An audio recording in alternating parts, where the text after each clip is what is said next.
Welcome to The Explainer. Today, we're pulling back the curtain on the golf industry, and we're going to tackle the marketing myths and equipment illusions that might be costing you money and, yeah, costing you strokes. Let's dive right in. So, we're going to start with a question that honestly gets right to the heart of the whole matter. This huge gap between what something costs to make and what you end up paying for it, well, that tells you almost everything you need to know about where the real money and the real myths are in this business. And that right there, that's going to be our theme for this entire explainer. Follow the money. It's the lens we're going to use to look at everything from club fittings to the latest gear because, you know what? It almost always leads you straight to the truth. All right, so your first stop when you're thinking about new equipment is usually the fitting bay, right? It's always presented as this super scientific process that's going to help your game. But you have to ask yourself, is the fitter really working for you, or are they working for their bottom line? Now, the biggest trick here isn't something sneaky like juicing the numbers on the simulator. It's actually way simpler and way more effective. They can skew the comparison itself. They might take a 14 handicap golfer and have them hit a few shots with a really difficult blade iron. Then they hand them the super forgiving, easy to hit club they actually want to sell. Of course, the numbers are going to look miraculous. It's a classic apples to oranges comparison, and it's designed to make a sale. So what's the big takeaway here? How do you fight this? Well, it's all about timing. I mean, think about it. Getting fitted in December after you haven't swung a club for 2 months is a total waste of money. Which of your 10 different rusty swings are they even supposed to fit? The smart move is to go in the early spring, when your swing is grooved and repeatable.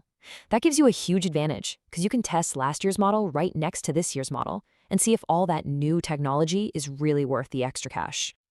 Okay, so let's move from the fitting bay and talk about the gear itself, because this is where things get really interesting. We're going to deconstruct some of the most powerful illusions that get created by marketing departments and, let's be totally honest, by our own egos. This number is just staggering. 85%. The male ego is a really dangerous thing in a golf shop. We all think we swing harder than we do, so we think we need a stiff or even an extra stiff shaft. But the reality for the vast, vast majority of players is that stiff shaft is just causing pushes and slices, and it's costing you distance and accuracy. You know, this is a lesson that even the legends of the game understood. When the great Chichi Rodriguez was asked what kind of shaft he wanted in a new driver, he said, ladies. And they were like, ladies? Really? And he just said, yeah, it goes further. He didn't care about what was written on the shaft. He cared about performance. So let's circle all the way back to that question we started with. That $350 price tag has almost nothing to do with materials or technology. It's all about perception. It's driven by these gigantic profit margins, by branding, and by marketing. In fact, one shaft designer even admitted that the most important part of a new design was its color. The exact same shaft often gets a new paint job and gets relaunched as a brand new product. Ever wonder why your new 7-iron goes so much farther than your old one? You feel like a superhero, right? Well, take a look at this. The industry calls it technology, but a much better word for it is specology. A pitching wedge from the 80s had 52 degrees of loft. Today, it's about 44 degrees. That's the same loft as an old 8-iron. Your new 7-iron is basically just an old 5 or 6-iron with a 7 stamped on the bottom. So to really understand why this matters, let's think of swing speed like water pressure. A tour pro, someone with incredible swing speed, is like a fire hose. They generate so much force that they actually need a lower angle or lower loft to optimize their ball flight and get maximum distance.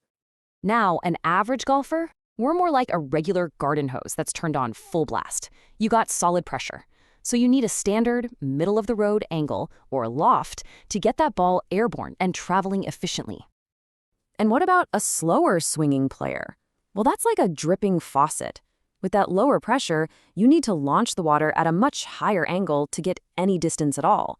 That means you actually need more loft, not less, to launch the ball high enough to maximize your carry. Stronger lofts can literally make you hit the ball shorter. Okay, so if it's not always about the clubs, then what is the big secret to getting better? Well, the answer is actually pretty simple. It's the one the equipment industry really hopes you ignore.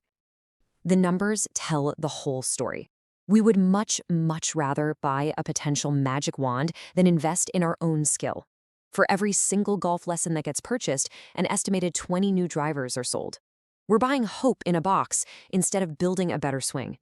So the path to actually getting better starts with being really honest with yourself. What is your goal? Are you trying to truly get better and shoot lower scores? Are you willing to practice? Or do you just want to enjoy the game more and not feel embarrassed out there? Both of those are perfectly valid goals, but the answer tells you whether lessons or new clubs are the right investment for you. And hey, let's talk about golf balls for a second.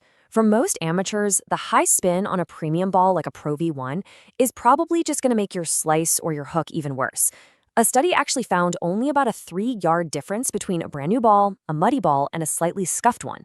So yeah, unless the cover is physically damaged, that ball you found in the woods, it's probably totally fine to play.